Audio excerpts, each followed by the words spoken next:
Hello नमस्कार दोस्तों, free digital study में आपका स्वागत है। आप पढ़ रहे हैं कक्षा 12वीं एनसीईआरटी गणित, जिसमें आप अध्याय 1 संबंध एवं फलन प्रश्नावली 1.4 के अंतर्गत उदाहरण 32 देखेंगे। तो उदाहरण 32 समझने से पहले हम आपको सम्मिलन या इसे संघ कहते हैं और इसे जो है सर्वनिष्ठ कहते हैं, इनके मतलब समझ लेते हैं। देखिए, यदि कोई समुच्चय ए दिया गया है जैसे 1 2 3 दिया गया है और एक समुच्चय बी दिया गया है जैसे 1 3 5 दिया गया है।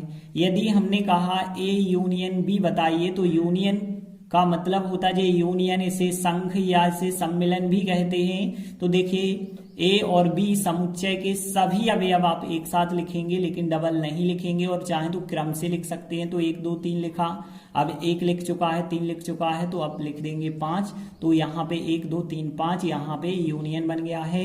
अब देखिए, सर्वनिष्ठ को इंटरसेक्शन कहा जाता है। तो ए सर्वनिष्ठ बी यदि हम देखें तो यहाँ सर्वनिष्ठ कहलाता जो दोनों में हो। एक यहाँ है, एक यहाँ है, 3 यहाँ है, 3 यहाँ है, तो 1 3 हो जाएगा इनका सर्वनिष्ठ का मान।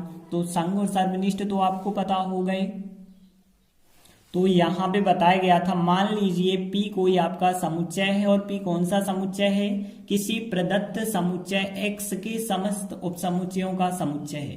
कहने का अर्थ है X कोई आपको समुच्चय दिया गया होगा, तो मान के चलते हैं। तो पहले हमने लिखा हल, फिर हम मान के चले X कोई समुच्चय है। X बराबर, जैसे मान के चलिए हमने गिनती में मान लिया जाए 1 2 3 है। ध्यान देना, x बराबर हमने मान लिया 1 2 3 है। तो यहाँ पे जो p है, p क्या है? x के जो x समुच्चय माना है, x के सभी उप समुच्चय हो गए इस p के अंदर। इस p के अंदर क्या हो गए? सभी उप समुच्चय हो गए, और उन सभी उप समुच्चयों का समुच्चय जो है वो p है। आप चाहें तो यहाँ पे और स्पष्टीकरण के लिए इसके उपसमुच्चय निकाल के बता सकते हैं। तो देखिए, पिछली क्लास में आप लोगों ने पढ़ा होगा, पहले आप फाइव लिखते हैं, फिर सिंगल सिंगल अवयव लिखते हैं, 1 लिखेंगे, फिर 2 लिखेंगे, फिर यहाँ पे 3 लिखेंगे, फिर डबल डबल अवयव लिखते हैं, 1 को 2 के साथ लिखेंगे, फिर यहाँ पे 1 को 3 के साथ लिखेंगे, फिर यहाँ पे 2 को 3 के साथ लिखेंगे, और फिर सीधा हम ट्रिपल का ट्रिपल अवयव लिख देते हैं, 3 अवयव एक साथ। तो इस प्रकार से जितने भी उपसमुच्चय बने हैं वो सब के सब जो है उन सब का समुच्चय P माना गया है। तो देखिए, अब हम बात कर रहे हैं जो हमें सिद्ध करना था। तो देखिए, अब हमने लिखा कि हमें जो सिद्ध करना है वो यूनियन संक्रिया, मतलब यहाँ पे जो सम्मिलन वाली संक्रिया है वो P क्रॉस P से P समुच्चय पर है। कहने का अर्थ है, यदि आपने पहला अवयव जो है P समुच्चय से लिया है और दूसरा समुच्चय भी जो है P से लिया है अवयव, तो उनका आंसर मिलेगा वह भी इसी P समुच्चय पे होगा। और वो किस प्रकार से? यदि आपने जैसे 2 अवयव A और B लिए हैं, तो उनका जो आंसर होता है वो A सम्मिलन या संघ हम कह सकते हैं, A यूनियन B मिलेगा। तो देखिए, जो संघ वाली हमें संक्रिया दी गई है इसके द्वारा प्रदत्त है। यदि हम देखें तो यहाँ पे यह एक द्विआधारी संक्रिया होगी या नहीं होगी। तो देखिए, A का मान हम कुछ भी इनमें से मान सकते हैं और B का मान हम इनमें से कुछ भी मान सकते हैं। तो देखिए, यदि हम देखें A समुच्चय को मान के चलते हैं, यहाँ पे जैसे हमने माना A समुच्चय 1 2 मान लिया, A समुच्चय हमने 1 2 मान लिया, और B समुच्चय जो है हमने मान के चले यहाँ पे 2 3 मान लिया। अब देखिए, यदि हम इनका यूनियन देखें तो A यूनियन B, A संघ B जो A सम्मिलन B आएगा वो क्या आएगा? इन दोनों को मिला करके लिखना होगा। तो यहाँ मिला करके लिखेंगे तो 1 2 3 आएगा। और कहने का मतलब यहाँ पे यह स्पष्ट है कि यदि आपने A कोई अवयव इससे लिया है, B अवयव भी इससे लिया है, तो इनका जो आंसर बना है वह भी बिल्कुल इसी से बना है। तो आप लिख सकते हैं कि यहाँ पर प्रत्येक युग्म, देखे ना, यहाँ पे आप लिखेंगे, यहाँ प्रत्येक युग्म आप AB का ले लें। यहाँ पे प्रत्येक युग्म AB का यदि आप P क्रॉस P से लेते हैं, कहने का मतलब है A कोई अवयव P से लिया, B कोई अवयव P से लिया, तो उसके लिए क्या होगा? फिर जो आंसर आएगा ए यूनियन बी आएगा वह भी पी के अंतर्गत होगा। इस वजह से हम कह सकते हैं कि जो यूनियन वाली संक्रिया है एक द्विआधारी संक्रिया है।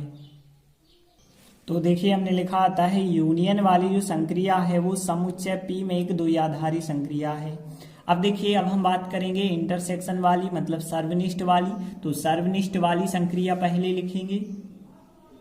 तो हमने देखिए सर्वनिष्ठ वाली संक्रिया को लिखा कि सर्वनिष्ठ वाली संक्रिया हमें दी गई है कि P क्रॉस P से P समुच्चय पर है, मतलब यदि कोई पहला अवयव जो A है वो P से लिया जाए, दूसरा अवयव भी P से लिया जाए, तो उनका आंसर जो होता है A सर्वनिष्ठ B वह भी P से होगा।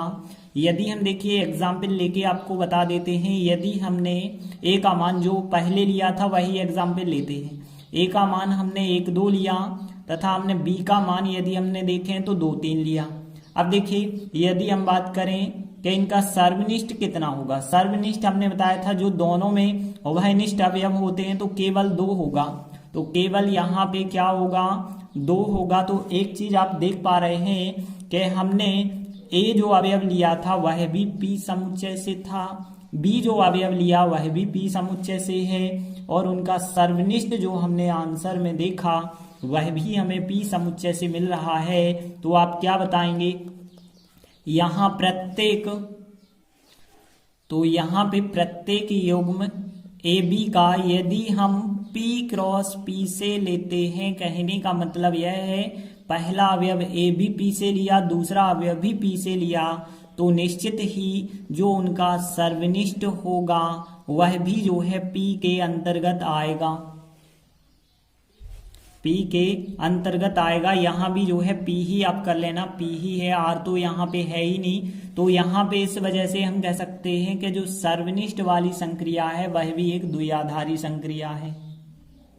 तो हमने लिखा था सर्वनिष्ठ समुच्चय P में एक द्विआधारी संक्रिया है, तो यही हमें सिद्ध करना था। देखिए अगला उदाहरण 33वां देखें। सिद्ध कीजिए कि AB यदि कोई संक्रिया है A और B दो अवयवों के रूप में है और उसका आंसर होता है A और B में से अधिकतम द्वारा परिभाषित। यदि देखिए अधिकतम के चिन्ह को जो है इनने भी प्रकार का बना के बताया है। यदि अधिकतम कोई यहाँ पे संक्रिया है वो R क्रॉस R से R पे है, मतलब A B के जो मान होंगे R और R से ही होंगे और उनका आंसर भी R पे आना चाहिए, तो यह एक द्विआधारी संक्रिया होगी। और आगे फिर बताया गया है यदि आप निम्नतम वाला सवाल भी लें, यदि आप दो अवयव A B लें और उनके बीच संक्रिया इस प्रकार से हो के A B में से निम्नतम आंसर मिलता हो द्वारा परिभाषित। देखिए जो निम्नतम का चिन्ह है, तो यदि R क्रॉस R से दो अवयव A B लिए जाएं और उनका आंसर भी R से आए तो क्या यह भी एक द्विआधारी संक्रिया होगी। तो यहाँ पे आप समझना, पहले तो हम बात कर रहे हैं R की। R में आपको पता है बहुत सारी संख्याएं जो होती हैं धनात्मक होती हैं, ऋणात्मक होती हैं, करणी वाली संख्या होती हैं, लेकिन करणी के अंदर धनात्मक होती हैं, और दशमलव वाली या बटे वाली भी हम कह सकते हैं। बहुत प्रकार की संख्याएं होती हैं। जैसे हमने यहाँ पे पहले बात कर रहे हैं हम अधिकतम की, तो देखिए यदि हमने 2 3 इस R में से दो संख्याएं ली तो देखिए इनका आंसर आना है अधिकतम, अधिकतम मतलब 3, तो अधिकतम जो आंसर आएगा वह भी तो रियल नंबर से आया। यदि हम निम्नतम की बात करें तो देखिए यदि हम 2 3 का निम्नतम देखें तो निम्नतम 2 मिला, तो देखिए जो अधिकतम मिला वह भी रियल नंबर से है, निम्नतम मिला वह भी रियल नंबर से है, मतलब अधिकतम वाली जो संक्रिया है वह भी द्विआधारी संक्रिया हो गई और निम्नतम वाली भी द्विआधारी संक्रिया है।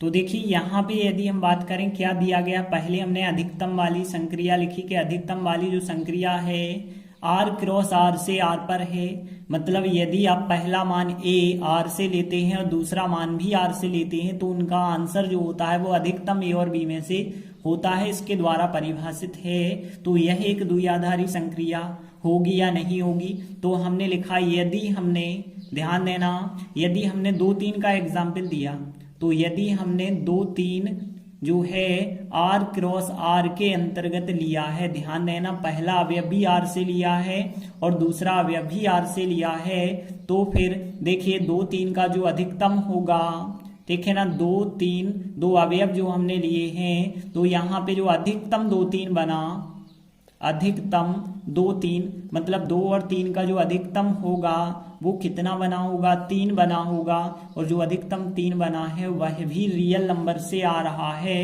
अर्थात हम कह सकते हैं कि यहाँ पर प्रत्येक युग्म, ठीक है ना, प्रत्येक युग्म कहने का मतलब है यदि आप ए बी का मान कुछ भी ले लें, ए बी का मान कुछ भी ले लें, तो प्रत्येक युग्म ए बी का यदि आप लेते हैं आर क्रॉस आर से, तो निश्चित ही जो उनका आंसर होगा, तो उनका जो आंसर अधिकतम ए बी होगा वह भी आर के अंतर्गत आएगा। इसलिए हम कह सकते हैं जो अधिकतम वाली संक्रिया है यह एक द्विआधारी संक्रिया है। तो यहां सिद्ध हो जाता कि जो अधिकतम वाली संक्रिया है वो वास्तविक संख्याओं के समुच्चय में एक द्विआधारी संक्रिया है। अब देखिए, तथा अब हम निम्नतम वाली संक्रिया की बात करेंगे।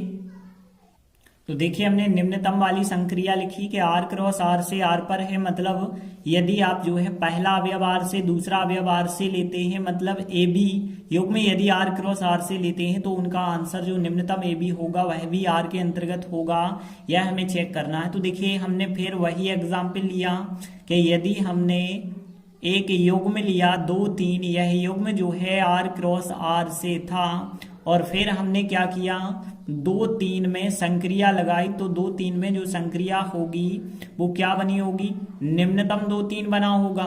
और निम्नतम 2 3 मतलब 2 3 का जो छोटा अंक होगा वो कितना है, 2 3 का निम्नतम वो 2 है, और 2 जो है आर के अंतर्गत आता है। तो आप लिख सकते हैं कि अर्थात यहाँ भी प्रत्येक युग्म, अर्थात यहाँ प्रत्येक युग्म का मतलब है कि आप कोई भी संख्याएं ए बी के रूप में ले सकते हैं, और यदि आपने ए बी संख्याएं आर क्रॉस आर से ली हैं तो फिर निश्चित ही जो उनका रिजल्ट होगा, मतलब निम्नतम ए बी जो उनका रिजल्ट बनता है, निम्नतम ए बी मतलब ए बी में से जो भी छोटा होगा वो निम्नतम रिजल्ट बना होगा, वह भी निश्चित ही आर के अंतर्गत आएगा। तो हम कह सकते हैं अर्थात यहाँ पे जो निम्नतम वाली संक्रिया है एक द्विआधारी संक्रिया है। तो देखिए, हमने लिखा आता है निम्नतम संक्रिया आर समुच्चय में एक द्विआधारी संक्रिया है। तो इस प्रकार से हमें जो भी सवाल सिद्ध करना था कि निम्नतम और अधिकतम जो यहाँ पे संक्रियाएं दी गई थी वह एक द्विआधारी संक्रियाएं थी, तो इतना सिद्ध हो जाता है। तो इस प्रकार से हमने 2 महत्वपूर्ण उदाहरण किए। आगे के वीडियो में हम आगे के उदाहरण करेंगे। धन्यवाद।